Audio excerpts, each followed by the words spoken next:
So he says, I saw Yusuf in the third heaven, and Allah had given him half of all beauty. Some say half of the beauty of Adam, but to myself, half of all beauty.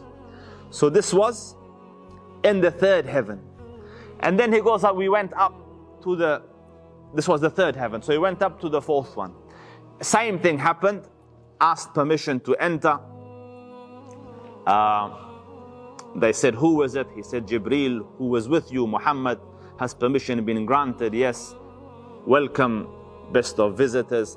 He goes, at the fourth heaven, I saw Idris alayhi salam.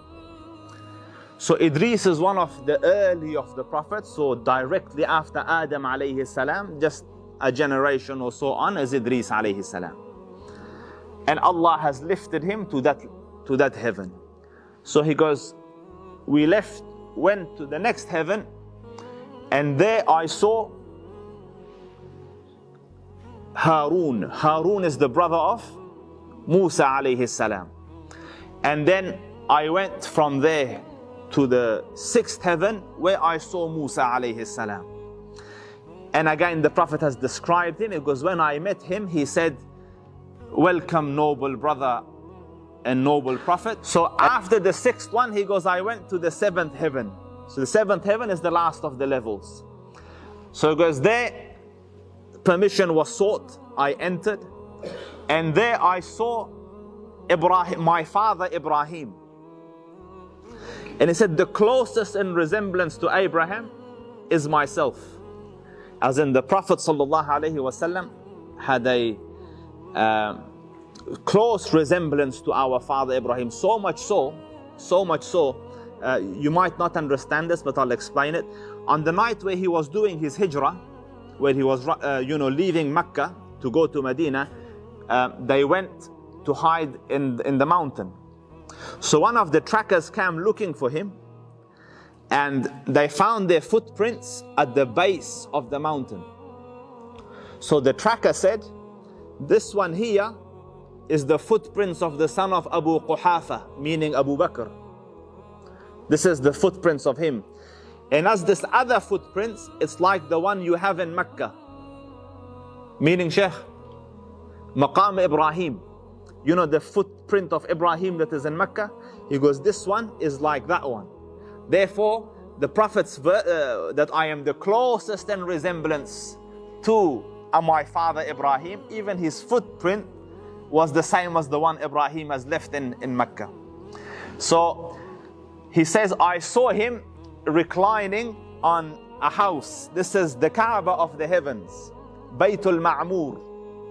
And as we tawaf here and visit the Kaaba here, angels visit or go through the Kaaba or the Baytul Ma'mur there. And he goes, when he saw me, he said, welcome to my noble son and noble Prophet.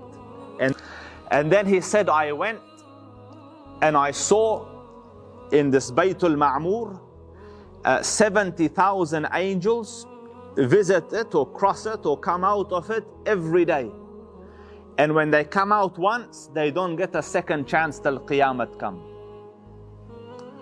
So, and the Prophet ﷺ said in another hadith, he said, the skies are squeaking, and they have a right to squeak, because there's not a span this much in distance except an angel is standing on it, or is in sajda, or is in ruku. So the Prophet ﷺ sees this, and then he goes to Sidratul Muntaha. There's a special tree of Sidr. Sidr is cider tree. And he said the leaves were as big as the ears of an elephant. And so amazing that it overwhelmed the Prophet ﷺ. After this, the Prophet ﷺ went up by himself. And when he went up, he said, I went to the level that I could hear the pen writing. So the Muslim belief is that Allah Rabbul Izzah created the pen and then ordered the pen to write. So the pen wrote all the dictates of Allah Rabbul Izzah, what is to happen and what was to happen and what will happen into the future, and it keeps writing. So he goes, until I could hear the scribbling of the pen.